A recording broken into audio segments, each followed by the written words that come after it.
একদিকে ইরান ও আমেরিকার মধ্যে চরম উত্তেজনা, অন্যদিকে পর্দার আড়ালে দাবার গুটি সাজাচ্ছে বিশ্বের ক্ষমতাধর প্রযুক্তি সংস্থাগুলো।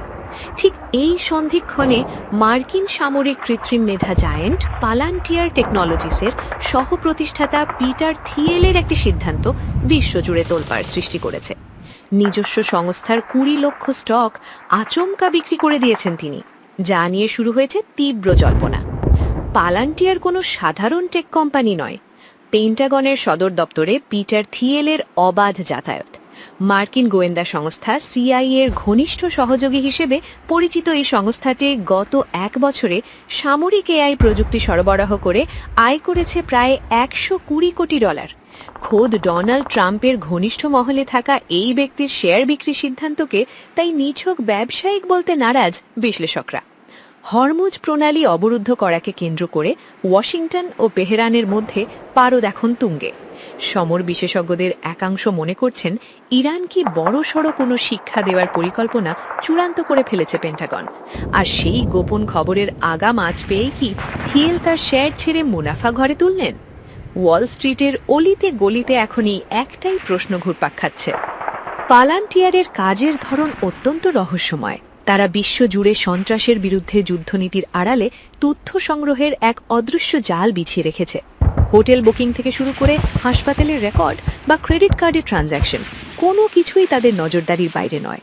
এই বিশাল ডেটা বিশ্লেষণ করেই তারা সিআইএ-কে নিখুঁত টার্গেট খুঁজে দেয়। প্রশ্ন উঠছে, ইরানের কোনো বিশেষ স্পর্শকাতর তথ্য কি তবে এবার মার্কিন বাহিনীর হাতে? শুধু আমেরিকা নয়, ইসরায়েলি ফৌজের সঙ্গেও পালান্টিয়ারের সম্পর্ক অত্যন্ত গভীর। অভিযোগ রয়েছে, গাজা অভিযানে পালান্টিয়ারের সফটওয়্যার ব্যবহার করেই প্রাণঘাতী হামলা চালানো হয়েছে। সংস্থার সিইও অ্যালেক্স কার্প নিজেই দম্ভ করে বলেছিলেন, আমাদের সফটওয়্যার প্রতিটি লড়াইয়ের গুরুত্বপূর্ণ হাতিয়ার। এই বয়ান যেন যুদ্ধের আগুনে ঘি ঢেলে দিয়েছে।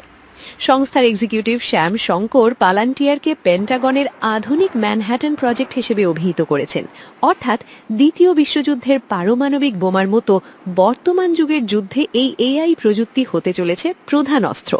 আর সেই অস্ত্রের কারিগর যখন যুদ্ধের ঠিক আগে নিজের শেয়ার বিক্রি করেন, তখন সাধারণ মানুষের মনে আশঙ্কার সৃষ্টি হওয়া স্বাভাবিক নয়। অবশ্য সব বিশ্লেষক যুদ্ধের তত্ত্বে সায় দিচ্ছেন না। প্রখ্যাত বিনিয়োগকারী মাইকেল বিউরি মনে করেন, বর্তমানে এআই সংস্থাগুলোর শেয়ারের দামে একটি কৃত্রিম বুদবুদ তৈরি হয়েছে। যে কোনো সময় এই বাজার ধসে পড়তে পারে। সম্ভবত সেই ধস থেকে বাঁচতেই থিয়েল এবং এনভিডিয়ার মতো সংস্থার কর্মকর্তারা শেয়ার বিক্রি করে টাকা তুলে নিচ্ছেন। একে তিনি স্রেফ বাজার নিয়ন্ত্রণের কৌশল হিসেবে দেখছেন। রাজনৈতিক সমীকরণও এখানে গুরুত্বপূর্ণ। ট্রাম্পের প্রশাসনের পালান্টিয়ারের ১৭ জন পদস্থ কর্মকর্তা গুরুত্বপূর্ণ পদে রয়েছেন। এমনকি ভাইস প্রেসিডেন্ট জেডি ভ্যান্সও এই বৃত্তের বাইরে নন। হোয়াইট হাউসের জৌলস বাড়াতেও থিয়েল বিপুল অনুদান দিয়েছেন। অর্থাৎ মার্কিন ক্ষমতার অলিন্দে পালান্টিয়ারের প্রভাব প্রশ্নাতীত।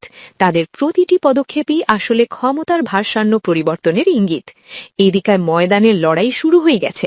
হরমুজ প্রণালীতে ইরান মাইন পেটে রাখার দাবি করেছে, আর তা নিষ্ক্রিয় করতে মার্কিন রণদলীয় প্রস্তুত।